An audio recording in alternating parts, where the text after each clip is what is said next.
जय जगन्नाथ पिला माने समस्त को आज वीडियो को स्वागत। तुम जिज्ञासा बहिर तृतीय अध्याय विद्युत एहार परिपथ और उपादान ए चैप्टर टीर क्वेश्चन आंसर गुडी को डिस्कशन करनेबा। आस आम शिक्षणर अभिवृद्धि करिबा। एक नंबर भूल उक्ति को बाछ। ताल पिला माने निम्न रे क ख ग घ एम्ति चारोटी उक्ति दैछि। ए उक्ति गुडी को मध्य भूल उक्ति को बाछिबा। करे देछि देखो विद्युत परिपथरे विद्युत स्रोतर उच्च हेउछि गोटे स्विच। तार पिला माने एहा संपूर्ण भावरे भूल उक्ति अटे। कारण विद्युत परिपथरे विद्युत स्रोतर उच्च तो गोटे सेल बा बैटरी मन रखिबो गोटे सेल बा बैटरी ठीक अछि। ताहले एठी जेहेतु स्विच देइछि यह संपूर्ण भाव भूल अटे। नेक्स्ट खरे गोटे स्विच वैद्युतिक परिपथ को संपूर्ण संजोग बा विच्छिन्न करिवारे सहाय्य करे। ताहले यह ठीक उक्ति अटे। नेक्स्ट गरे आमर आवश्यक परिमाणर विद्युत व्यवहार को स्विच नियंत्रण करे यह ठीक अटे।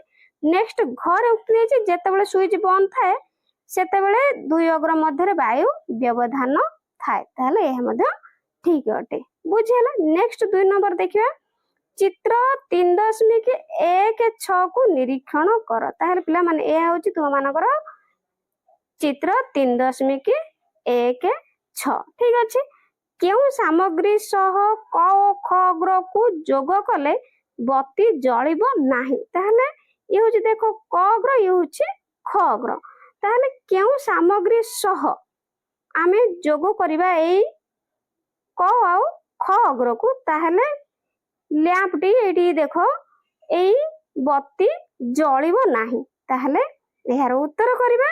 ताहले उत्तर लिखियो पिला माने जदी कोनोसी विद्युत को परिवाही पदार्थ जथा रबर प्लास्टिक काठ को ए और बी मध्य रे संयोग करा जिवो लैंप जळिबो नाही।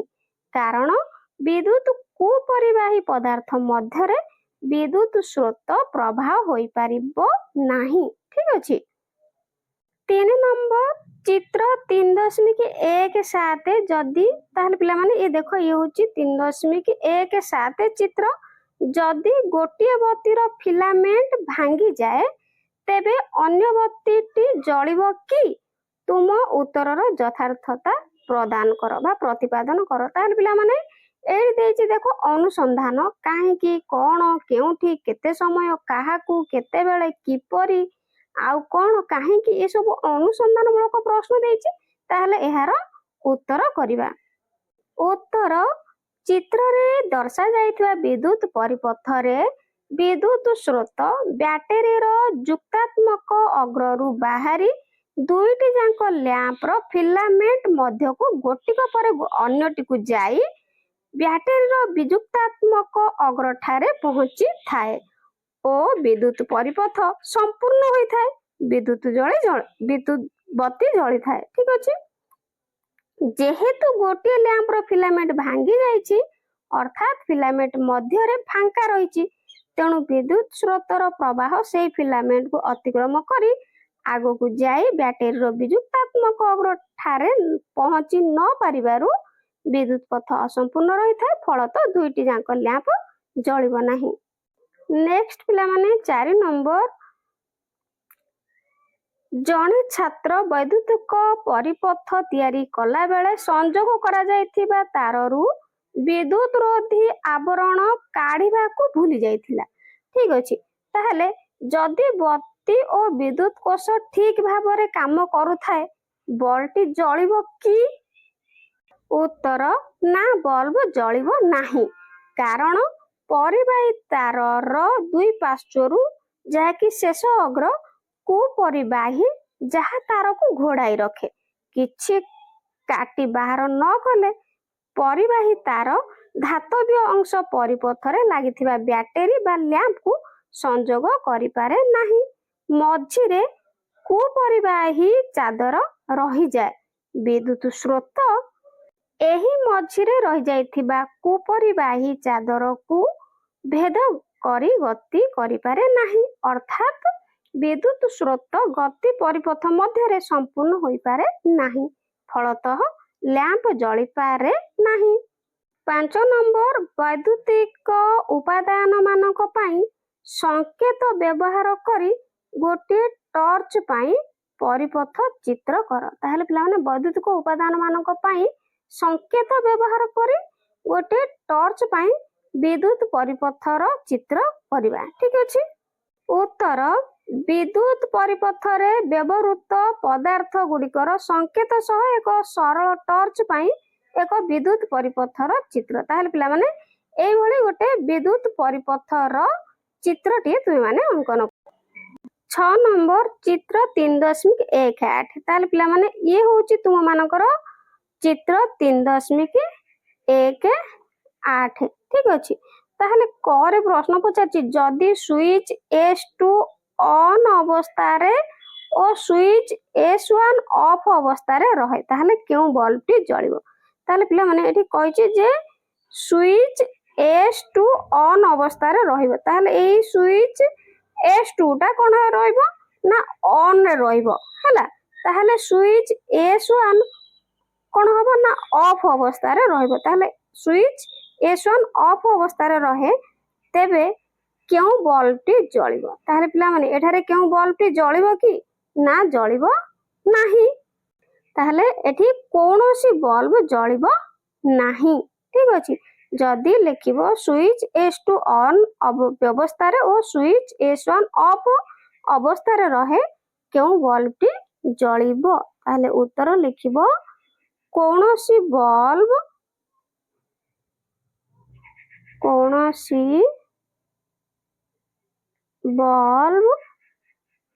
ଜଳିବ ନାହିଁ, ଜଳିବ ନାହିଁ। ତାହେଲେ ଖରେ ଦେଇଛି, ଯଦି switch S2 of O switch S1 on ଅବସ୍ଥାରେ ରହେ ତାହେଲେ କେଉଁ ବଲ୍ବଟି ଜଳିବ? ସୁଇଚ S2 ଅଫ୍ ଏବଂ ସୁଇଚ S1 ଅନ୍ ଅବସ୍ଥାରେ ରହେ। ତାହେଲେ ଏଠି ମଧ୍ୟ ପିଲାମାନେ କୌଣସି ବଲ୍ବ ଜଳିବ ନାହିଁ। ଲେଖିବ ଉତ୍ତର କୌଣସି ହେଲା, କୌଣସି ବଲ୍ବ ଜଳିବ ନାହିଁ। ଅନ୍ ଅବସ୍ଥାରେ ଅଫ୍ ଅବସ୍ଥାରେ ରହିଲେ ଜଳିବ ନାହିଁ। ନେକ୍ସଟ ଗରେ କଣ ପ୍ରଶ୍ନ ଦେଇଛି ଦେଖିବା। ଗ, ଯଦି S1 ଓ S2 ଉଭୟ ଅନ୍ ଅବସ୍ଥାରେ ରହେ ତେବେ କେଉଁ ବଲ୍ବ ଜଳିବ? ଯଦି ପିଲାମାନେ S1 ଆଉ S2 ଉଭୟ ଅନ୍ ଅବସ୍ଥାରେ ରହେ ତାହେଲେ କଣ ହବ? ସବୁ ଯାକ ଦୁଇଟି ଯାକ ବଲ୍ବ ଜଳିବ। ତାହେଲେ ଲେଖିବା, ଯଦି S1 ଓ S2 ଉଭୟ ଅନ୍ ଅବସ୍ଥାରେ ରହେ ତେବେ ଏଠି ଲେଖିବ ଦୁଇଟି ଯାକ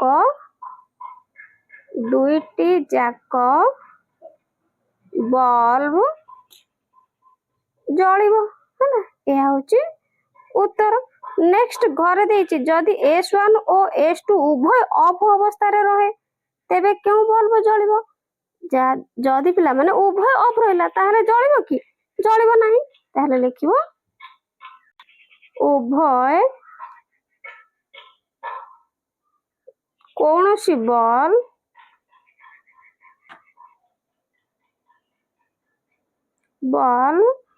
ଜଳିବ ନାହିଁ ହେଲା, ଜଳିବ ନାହିଁ।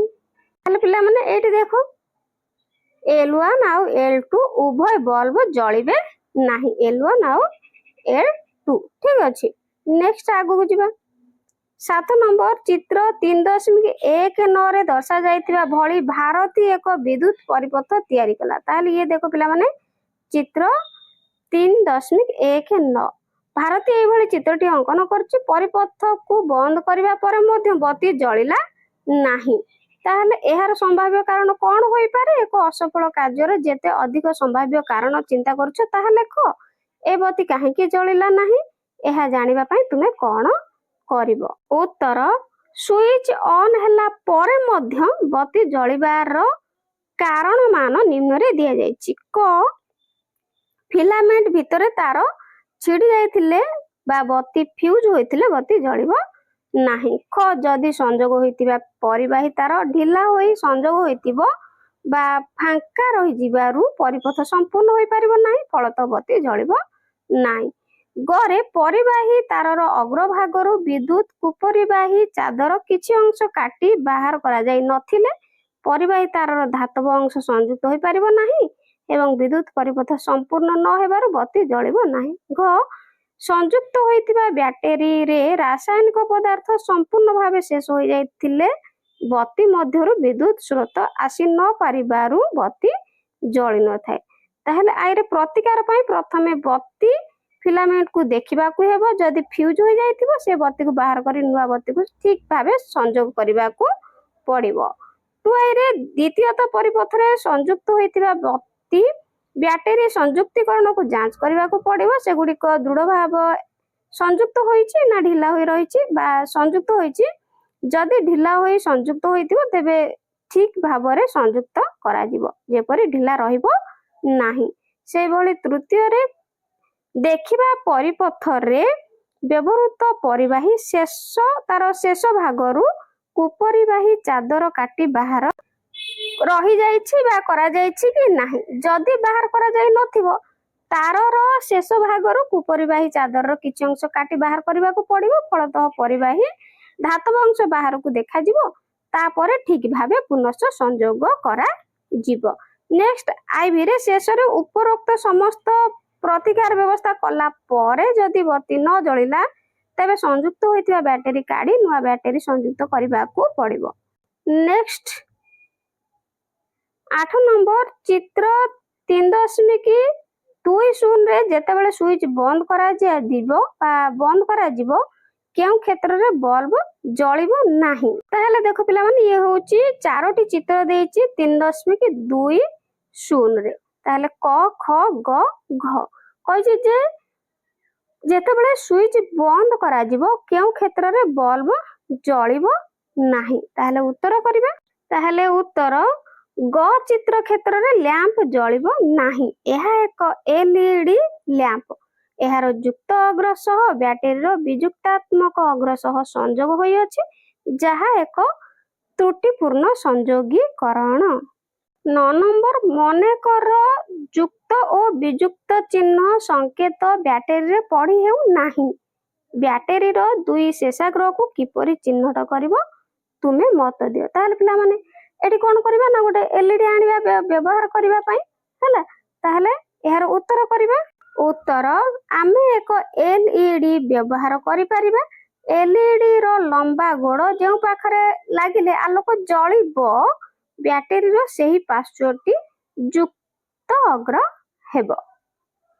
10 ନମ୍ବର ତୁମକୁ 6ଟି ବିଦ୍ୟୁତ କୋଷ ଦିଆଯାଇଛି, ଯେମିତିକି ଏ ବି ସି ଡି ଇ ଓ ଏଫ୍। ତାହେଲେ ଏମିତି 6ଟି ବିଦ୍ୟୁତ କୋଷ ଦିଆଯାଇଛି। ଏଥିରୁ କେତେକ କାର୍ଯ୍ୟକ୍ଷମ ଓ ଅନ୍ୟ କେତେକ ଭିନ୍ନକ୍ଷମ ନୁହନ୍ତି।